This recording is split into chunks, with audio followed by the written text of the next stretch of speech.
고린도 교회에 일어난 가장 큰 문제가 이제 분파이고, 그 분쟁이 일어난 그 일의 본질을 이제 꿰고 있습니다. 기독교 신앙을 잘못 이해해서 그런 일이 생긴 것이다, 이겁니다. 그런 일이 생기면 안 된다라고 명분으로 누르지 않는다고 여러 번 말하고 있습니다. 말을 하면 알아듣는 그런 문제가 아니고, 자기가 가진 구원, 거듭남, 하나님의 그 일하심이 무엇인지를 이해하여 하나님이 하신 일, 우리에게 이루신 일에 대한 실제적인 유익을 얻게 하려고 그러는 것입니다. 모든 서신서가 그렇듯 성도들에게 쓰는 것입니다.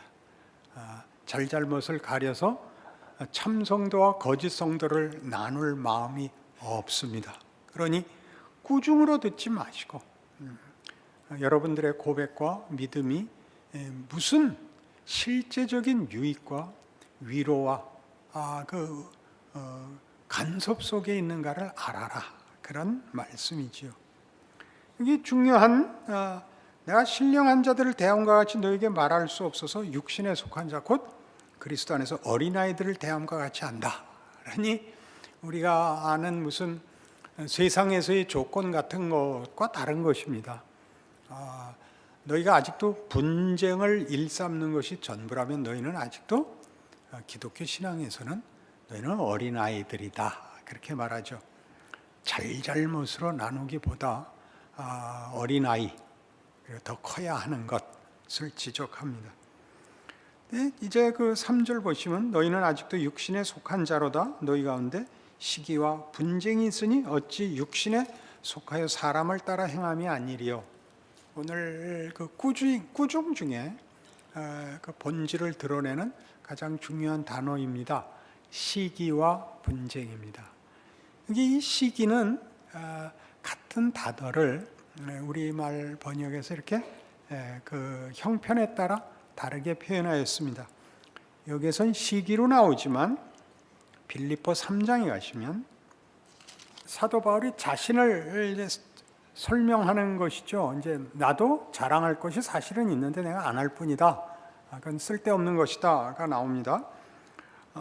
4절, 빌립보서 3장 4절. 그러나 나도 육체를 신뢰할 만하며 만일 누구든지 다른 이가 육체를 신뢰할 것이 있는 줄로 생각하면 나는 더욱 그러하리니 나는 8일 만에 할례를 받고 이스라엘 족속이요 베냐민 지파요 히브리인 중에 히브리인이요 율법으로는 바리새인이요 열심으로는 교회를 박해하고 율법의 의로는 흠이 없는 자로다. 여기 열심이 같은 말을 빌립보서에서는 열심이라고 번역했고, 똑같은 것을 고린도전서에서는 우리말 번역이 시기로 나오는데 같은 얘기입니다. 양면이죠. 열심이 시기로. 그 열심은 여기 말고도 또 등장하는데, 갈라디아서 1장 13절 내가 이전에 유대교에 있을 때에 행한 일을 너희가 들었거니와 하나님의 교회를 심히 박해하여 멸하고 내가 내 동족 중 여러 연갑자보다 유대교를 지나치게 믿어 내 조상의 전통에 대하여 더욱 열심히 있었다. 이 열심도 그 말입니다. 시기가 있었다. 그러니까 이제 하나님께서 구약 선지서에 소개되는 하나님은 질투하는 하나님입니다. 그죠? 질투라는 것은 이렇게 시기하고 부정적인 의미가 아니라 타협하지 않겠다, 놓아두지 않겠다, 긍정적인 의미에서 질투하는 하나님입니다. 내가 어찌 너희를 아드마같이 놓겠느냐, 스보임같이 버리겠느냐, 내 마음, 내 속에서 너희를 향한 연민이 불같이 타오르지 않느냐, 내가 너희를 버리지 않을 것이라. 그게 질투입니다. 분노죠. 그거를 어디다 썼느냐죠. 어디다 썼느냐. 그러니까 지금 갈라디아서에서 나오는 바울의 자기 고백 속에서는 그때 자기가 잘하는 줄 알고 열심을 부렸는데 기독교 신앙과 딴 데다가 그 열심을 부렸다, 이렇게 소개하고 있죠. 그리고 고린도전서에 등장하는 고린도 교회 교인들도 스스로들은 아마 잘하는 것이라고 생각하고 이 열심을 낸 것이 그만 분파를 만들어내고 있습니다. 분파를 만든다는 것이 그렇게 문제가 되나요? 고린도 교회의 경우를 보면 그렇습니다. 왜냐하면 십자가는 심판을 위한 기준이 되지 않고 구원과 은혜를 위한 기준이 되고 근거가 됩니다. 잘 생각해 보십시오. 양편에 강도가 매달렸는데 저들은 당연한 죄로 죽게 된 것입니다. 예수는 억울하게 죽습니다. 하나는 놀립니다. 네가 메시아라면서 너 자신과 우리를 구해봐라. 조롱을 하고 하나는 뭐라 그러죠? 우리야 마땅히 우리가 한 죄에 대한 벌을 받는 것이지만 이 사람은 그 사람이 아니다. 주여 낙원에 이를 때 저를 기억하소서. 그래 오늘 네가 나와 함께 낙원에 있으리라. 이 말을 할 수 있어야 됩니다. 기독교 신앙을 아차하면 십자가와 떼어놓고 예수와 떼어놓습니다. 우리가 좋아하는 명분에 묶이면 거기는 곧 정죄가 등장을 하죠. 주님 다시 오실 때까지 우리가 성찬 예식을 거행하는데 성찬 예식은 그의 다시 오심을 기다리는 것인데 그의 죽으심을 기념하는 것입니다. 심판하려고 죽지 않으셨습니다. 이 교회에 오시면 이 긴가민가 해서 온 사람들도 있고 자기가 믿는 게 뭔지 분간 못하는 사람도 있는데 그건 그 다음은 하나님 손에 있습니다. 십자가가 유일한 근거입니다. 그러니 여기서 패를 갈라 자기를 증명하는 배타적 증명으로 신앙이 고백되고 주장이 되는 것은 그건 십자가를 외면하는 것이다. 십자가를 외면하면 은혜가 설 자리가 없습니다. 아무나 그냥 다 봐줘야 되는가? 사실은 그렇습니다. 아무나 다 봐줘야 됩니다. 용서 못할 사람이 없습니다. 그러니까 성찬 예식에 이것이 당신을 위하여 흘린 예수의 피입니다. 받아 먹으십시오. 그럴 때 손 내밀어 받으면 다 우리 형제고 우리 식구인 것입니다. 그렇게 가야 맞습니다. 그렇지 않고 그것만 못한 것으로 사람을 몰아서 무슨 우리 교회는 뭐 흠이 없고 이딴 걸로 묶는 거는 그거는 기독교 신앙을 흐리는 것입니다. 그런 거야 거기까지 표현할 수 있고 거기까지 잘할 수 있으면 좋은 거지만 그게 유일한 근거와 증명이 되는 것이 돼요. 십자가를 놓고 예수 안에 있는 걸 놓으시면 안 됩니다.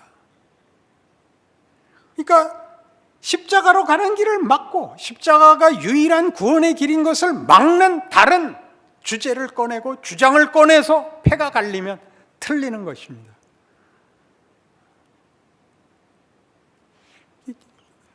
정죄하려고 꾸중하려고 내놓은 얘기가 아니라 우리가 가진 명예와 영광과 그 은혜를 알라고 그렇게 얘기를 시작했는데 성질을 부리는 이유는 뭘까요?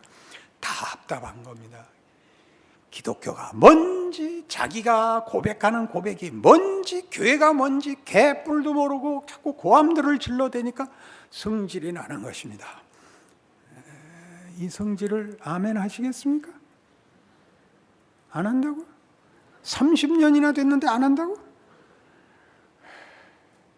고린도전서 1장에 오시면 이미 시작을 이렇게 했던 것을 기억하셔야 됩니다. 고린도전서 1장 29절 이는 아무 육체도 하나님 앞에서 자랑하지 못하게 하려 하심이라 너희는 하나님으로부터 나서 그리스도 예수 안에 있고 예수는 하나님으로부터 나와서 우리에게 지혜와 의로움과 거룩함과 구원함이 되셨으니 기록된 바 자랑하는 자는 주 안에서 자랑하라 함과 같게 하려 함이라. 자랑치 못하게 하고 자랑은 예수 안에 있게 하려 합니다. 예수 안에 있다는 게 무슨 뜻이죠? 예수께서 우리에게 무얼 안심, 능력, 자랑, 영광을 주는 게 아니라 예수가 그 모든 것입니다. 여러분의 모든 자는 예수 안에 있습니다. 예수 안에 있다는 건 뭐냐면 그분의 죽으심과 부활, 그분의 능력과 은혜에 있습니다. 여러분이 지금 나는 못 참을 것 같고 나는 원망이 있고 나는 이게 분노가 터질 때에도 여러분이 괜찮은 것은 여러분이 원하는 모든 답이 예수 안에 들어있어서 다행인 것입니다. 여러분 호주머니 안에 들어있으면 벌써 털어먹었을 것입니다. 잘 생각해 보십시오. 여러분이 그 실력이 못 될 때, 여러분이 소원하는 자리에 못 왔을 때에도 그것은 예수 안에 들어있어서 여전히 성실하고 타협되지 않고 실패할 수 없는 것으로 보존되는 것입니다. 못 알아들은 표정. 우리에게 제일 많이 일어나는 것, 누구를 정죄할 뿐 아니라 자책하는 거죠. 난 왜 이럴까? 난 왜 이럴까? 그럴 때 은혜 받으셔야 되는 게 예수께서 내가 몰랐을 때, 원하지 않았을 때, 회개하지 않았을 때 그가 나를 위해 죽으신 것 같이 이미 우리에게 약속한 모든 것이 그 안에 있습니다. 그러니 그것을 누가 와서 뒤집을 수도 없고 뺏을 수도 없고 어떻게 취소시킬 수도 없는 것입니다. 그러니 예수를 믿는다는 말이 가지는 이 확인이 여러분을 분노와 시샘과 싸움과 쓸데없는 배타적 경쟁에서 이기게 하는 것입니다. 여러분이 이 기초가 틀리면 밤낮 제일 중요하고 모든 것인 예수와 십자가를 빼어놓고 다른 얘기로 묻게 됩니다. 스스로와 이웃과 교회와 인생에 대해서 말이죠. 이건 얼마나 중요한 문제입니까?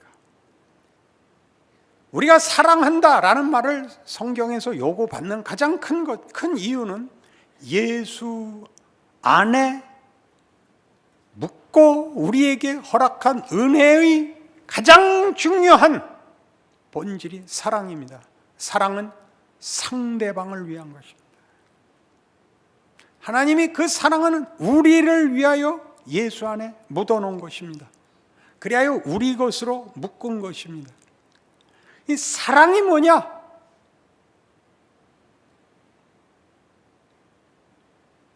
내가 누구를 위하여 나를 낮출 수 있고 나를 그에게 묶을 수 있는 바로 그것을 하나님이 먼저 그리고 그만이 할 수 있는 것으로 나를 부르고 계시다라는 뜻이죠.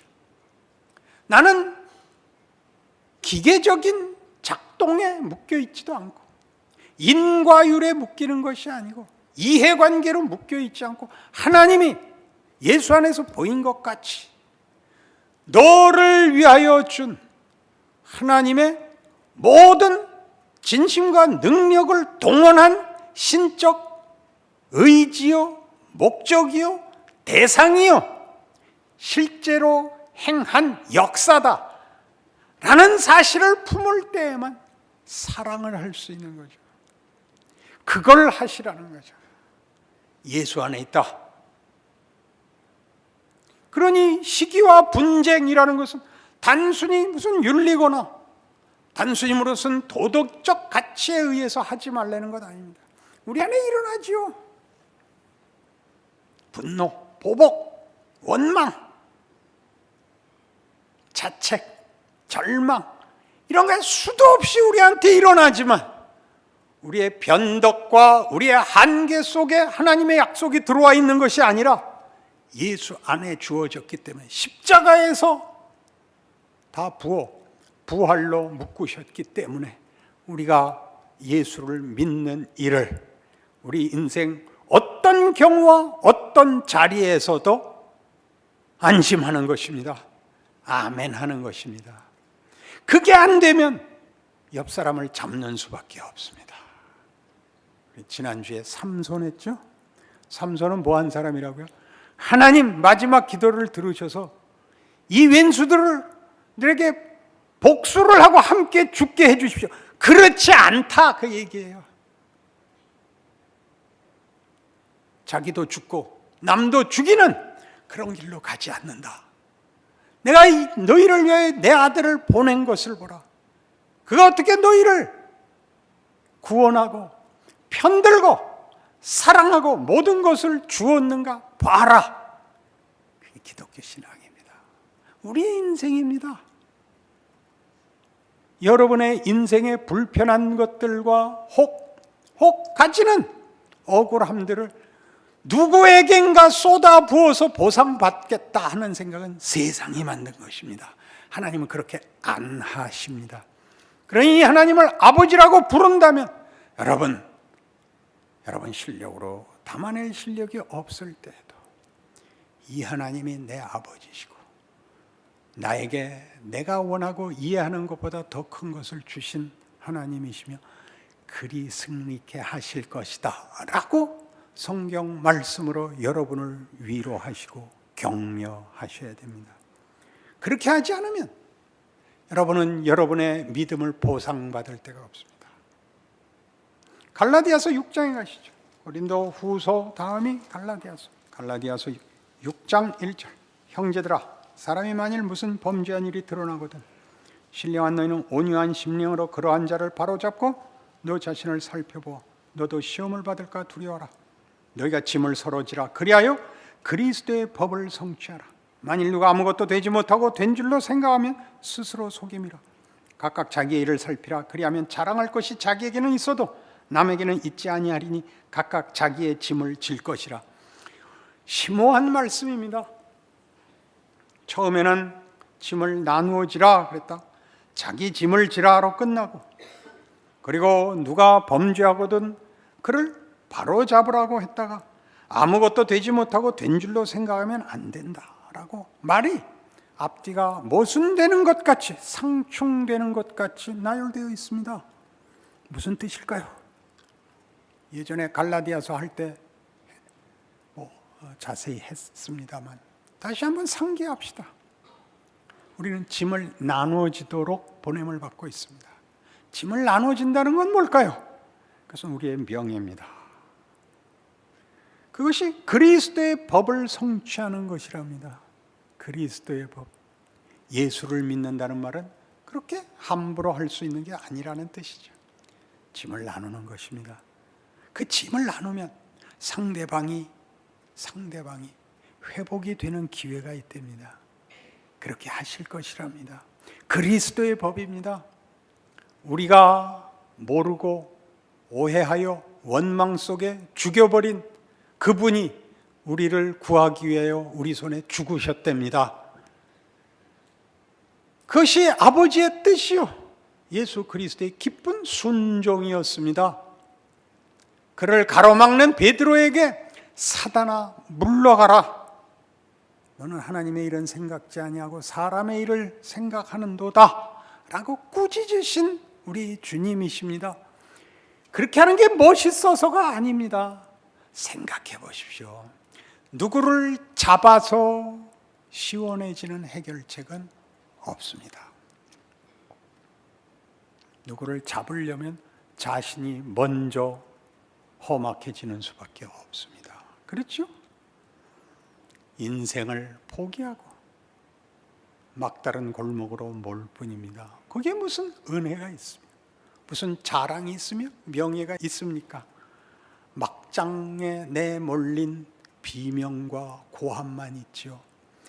그 세상에 하나님이 예수를 보내셨고 우리로 그 길을 이으라고 하십니다. 기꺼이 그래야죠. 기꺼이 그래야 됩니다. 왜요? 그게 하나님의 신비요, 기적이요, 능력이요, 영광이기 때문입니다. 그리하여 이 길이 얼마나 큰 일인지 세상은 도무지 흉내낼 수 없고 아무것도 만들어낼 수 없는 것을 우리를 통하여 하나님이 일하신다는 걸 아는 그것이 유일한 보상입니다. 그렇지, 인생은 다만 쓰러지는 것 아니야, 흘러가는 것 아니야. 내 모든 정황과 내 모든 조건 속에 하나님이 일하시는 나는 구체적인 하나님의 손길이야 라고 알지 못하면 감사는 어느 곳에서도 나오지 않습니다.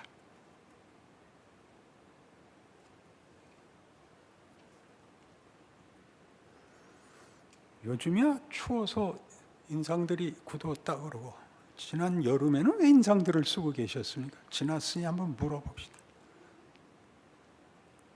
예수 믿고 살면 싱글벙글이 되나요? 그렇게는 안 됩니다. 왜 그렇죠? 짐이 무겁기 때문입니다. 버겁습니다. 그러나 하나님이 나를 외면하셨을까? 내가 뭘 잘못했을까? 라는 식으로밖에 점검할 것이 없는 건 안 됩니다. 그건 안 됩니다. 그건 기독교를 모르는 것입니다. 그런 원망을 신앙으로 풀어내지 못하면 거기 보복이 들어옵니다. 보복이 들어오죠. 자기보다 조건이 좋고 자기만한 각오와 희생 없이 보상을 받는 자들에게 보복을 하게 됩니다. 따지고 보면 그런 건 없습니다. 세상은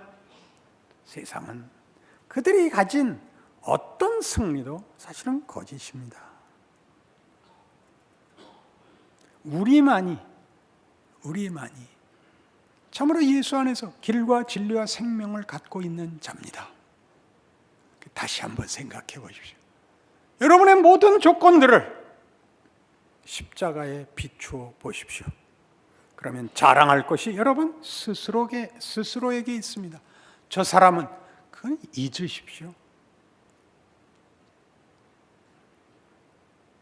여러분 자신의 인생을 하나님이 그 아들을 주신 능력과 성실과 그리고 그 끝없는 하나님의 애정 속에 붙잡혀 있고 동행되고 있고 실천되고 적용되고 있다는 것을 모른다면 어디 가서 누구에게 어떤 방법으로 여러분 자신의 마음을 시원하게 할 방법을 찾을 수 있습니까? 그러니 오늘 들은 꾸중을 잘 생각해야죠. 그것은 다시는 이 실수를 하지 말자가 아닙니다. 내 영광을, 내 명예를 팔아먹지 않겠다. 오해하지 않겠다. 원망하지 않겠다. 사람들과 세상에다 요구하지 않겠다. 그렇게 자신의 인생을 이 말씀에 비추어 승리하셔야 됩니다. 그러면 자랑할 것이 여러분 자신과 여러분 인생에 있습니다. 세상 사람들이 모르는 하나님의 놀라운 기적과 은혜가 담깁니다. 성육신의 길입니다. 우리 하나님이 제일 좋아하시는 사랑이요 찾아오시며 무한정의 은혜가 담기는 구체적인 자리입니다. 여러분 각자의 인생입니다. 그 명예와 자랑을 누리시는 여러분의 신앙 고백과 신자된 인생 되시기를 바랍니다. 기도하십시다. 하나님 아버지 은혜를 감사합니다. 세상은 가질 수 없는 것, 줄 수도 없는 것, 이해하지도 못하는 것, 하나님이 예수 안에서 우리에게 준 것, 그것이 생명이고 진리고 영광이고 명예고 그리고 참다운 자랑입니다. 이 넉넉함을 우리 인생에 담아내는 우리 모두 되게 하사 하나님, 우리 자신과 우리 가족과 우리가 사는 이 시대와 사회 앞에 예수 안에 있는 하나님의 구원과 승리와 영광을 보이소서. 예수님 이름으로 기도합니다.